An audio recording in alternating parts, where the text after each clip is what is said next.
Bonjour, c'est Yves du blog Mesmentors.fr, bienvenue dans cette vidéo dans la série des micro-logements. Aujourd'hui, on va parler de la loi et de la taxe apparue. Alors ça vous parle peut-être pas, mais pourtant c'est quelque chose d'important à savoir en termes de micro-logements. C'est une loi en fait qui a été, on va dire, un peu politisée. Ce qui s'est passé, c'était que sous le mandat de M. Sarkozy, des associations, des politiques de gauche ont dit ça va pas, il y a des gens qui abusent au niveau des loyers, les loyers sont trop élevés et ils profitent un peu de la misère des gens parce que comme je vous l'ai dit dans une autre vidéo, eh bien les micro-logements effectivement ce seront des gens qui seront un peu plus border, qui n'auront pas forcément les meilleurs dossiers, qui seront obligés de se rabattre un peu sur le micro-logement. Donc effectivement, les logements sont un peu plus chers à ce niveau-là et il y en a qui abusaient littéralement des prix de ces micro-logements. Enfin, ça, c'est ce que disaient ces politiciens de gauche. Ils ont raison ou pas, j'en sais trop rien. Moi, je ne me suis pas vraiment posé cette question. Eh bien, les politiques de droite, Monsieur Apparu, qui était ministre du Logement à cette époque, a répondu « Bon, d'accord, vous avez raison, ils leur ont donné raison, on va faire une loi. » Mais je ne suis pas sûr qu'il avait vraiment envie de faire cette loi. Il a fait une loi qui s'appelle la loi Apparu, justement, et qui institue une taxe sur des loyers dits abusifs. En gros, vous pouvez mettre le loyer que vous voulez du moment que vous restez dans le cadre légal, parce qu'il y a aussi une autre loi dans les zones tendues où effectivement, si l'ancien locataire payait un certain loyer, vous ne pouvez pas augmenter le loyer, etc. Mais si par exemple, pendant plus de 18 mois, comme c'était le cas pour ma première studette à Levisinay, il n'y avait aucun locataire, là vous êtes libre au niveau du loyer et vous pouvez appliquer le loyer que vous désirez. Donc cette loi Apparue, elle a institué une taxe. En gros, si vous dépassez un certain prix au mètre carré dans votre loyer, eh bien vous devez payer une taxe. Et en fait, plus vous augmentez, plus la tranche augmente. Vous avez, par exemple, si vous augmentez votre loyer par rapport au prix plafond, vous faites un loyer, je ne sais pas, entre 5 et 10% plus cher, vous payerez 10% de taxes et après 20% de taxes, 30%, ça peut aller jusqu'à 90% de votre loyer.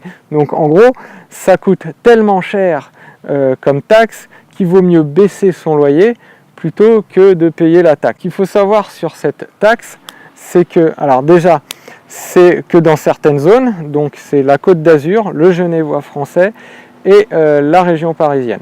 Enfin, la proche banlieue, voire la grande couronne, on va dire. Après, je ne crois pas qu'elle soit instituée dans d'autres zones. Donc à Lyon, Lille, tout ça, vous pouvez encore vous amuser un petit peu. Mais bon, peut-être que ça va changer. Et donc ce qu'il faut savoir, c'est que c'est une loi, comme je l'ai dit, qui est politique.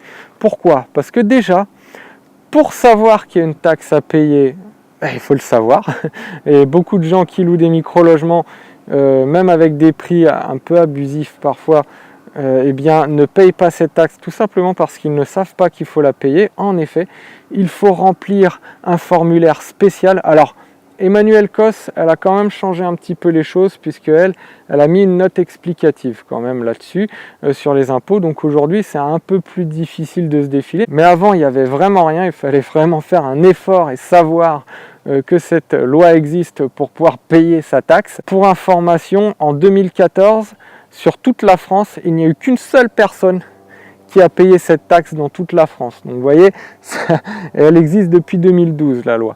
Donc c'est vraiment une loi, je dirais, qui sert un peu à rien, mais qui a été faite pour rabattre le caquet à la gauche, quoi. En gros, c'est pour ça qu'ils ont fait cette loi, me semble-t-il. En plus, ce qu'il faut savoir, c'est qu'effectivement, il faut vraiment être dans un loyer un peu abusif. Bon, moi, je suis légèrement en dessous du plafond.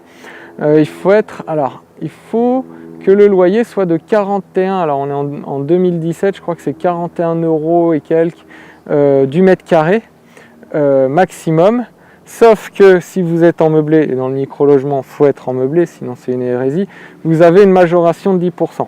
Alors il y a des gens qui m'ont apostrophé, qui m'ont dit non, c'est pas vrai, qui m'ont envoyé l'explication de la loi de PAP, comme quoi c'était pour tous les logements, meublés ou non. Et moi je leur ai répondu, ben non, allez pas sur PAP, parce que PAP c'est de la... Bon voilà, PAP ils sont bien gentils, mais des fois ils racontent des conneries. Il faut aller sur le site du gouvernement, et là c'est écrit noir sur blanc sur le site du gouvernement, vous avez une majoration de 10%. Donc là vous pouvez appliquer un loyer de 45 € et des brouettes du mètre carré, ce qui reste quand même assez élevé. Sur un logement de 11 mètres carrés, on est quand même à 503 € hors charge. Je dis bien hors charge. Donc c'est quand même assez élevé, et donc ça vous permet quand même de faire des loyers assez conséquents pour pouvoir réaliser un cash flow, être rentable et multiplier vos investissements. Donc n'ayez pas peur de cette loi apparue qui fait apparemment peur à tout le monde.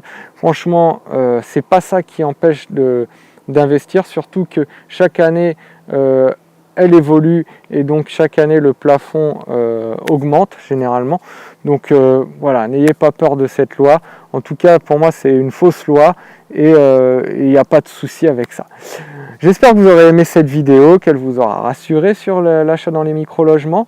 N'hésitez pas à vous inscrire sur mon blog mesmentors.fr, à vous abonner à ma chaîne YouTube et à partager. Je vous dis ciao ciao!